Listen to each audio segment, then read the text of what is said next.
バイク野郎手裏剣。お金がないのは織田裕二、免許がないのは舘ひろし、免許はあるけどお金はない手裏剣です。ここで私が言う免許とはもちろん自動二輪免許、そう大型自動二輪免許のことです。まずはこちらをご覧ください。お、いいバイク乗ってるね。それ何 cc？ 250cc です。大型は乗らないの？大型バイクはいいぞ。はそのバイクだとパワーないでしょう。乗ってて楽しい？大型乗りなよ。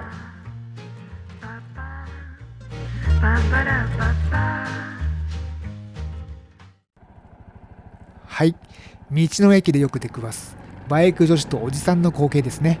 せっかくのイケメン親父なのに発言がいけてませんでしたね。気の利いたことを言えれば春元翔平の漫画みたいな展開になっていたかもしれないのに惜しい。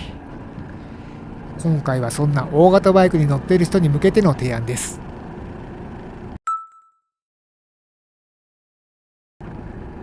私が10代の頃は大型二輪免許は運転免許試験場で実技試験を受けて取るという方法しかありませんでした。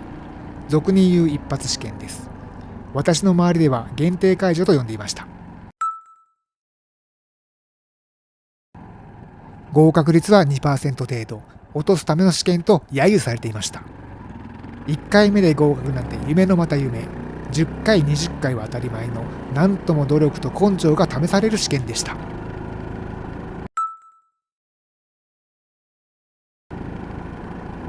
私も大型バイクに憧れがありましたから、いつかは限定解除と思っていましたが、練習場に通ってお金を払って練習し、平日に休みを取っていつ合格するかわからないような難易度の高い試験を受けようとは思いませんでした。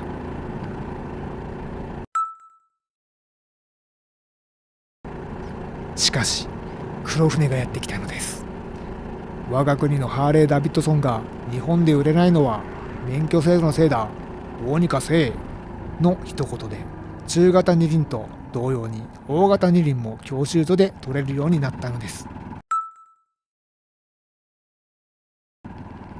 私はすぐに教習所に申し込み、何の苦労もなく大型二輪免許を取得しました。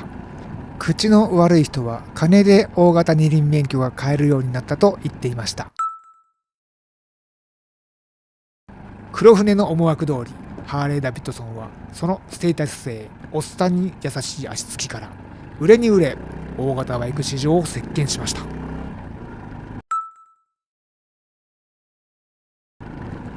大型二輪免許があるとバイクを選ぶとき制限がありません。何でも好きなバイクに乗れるのです。だとすると大きいバイクに乗りたくなるのが人情というものです。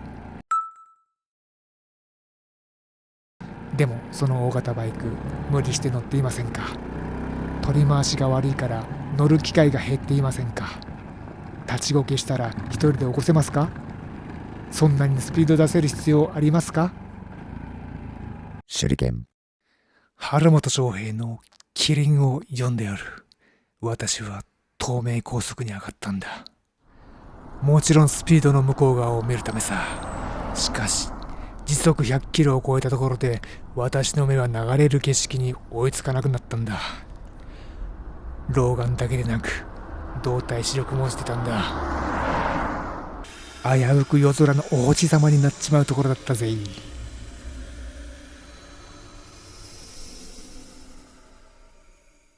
手裏剣。そろそろ免許制度の呪縛を解いて思い切ってダウンサイジングしちゃいましょう。そりゃあ高速道路は辛くなるでしょう。排気量マウントも取れなくなるでしょう。所有感も薄れるかもしれません。私は川崎 ZRX1200 ダイエグからヤマハセロー250にダウンサイジングしました。 250cc の短気筒でも思ったより走りますよ。確かに高速移動は苦手ですが、でもツーリング中に見つけたちょっと荒れたような脇道にも躊躇なく入っていける軽やかさ、これはオートバイでブラブラ走ることの醍醐味でもあると思うんです。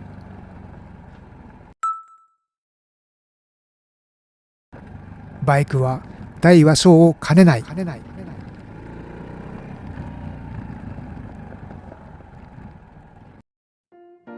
ご視聴ありがとうございました。チャンネル登録よろしくお願いします。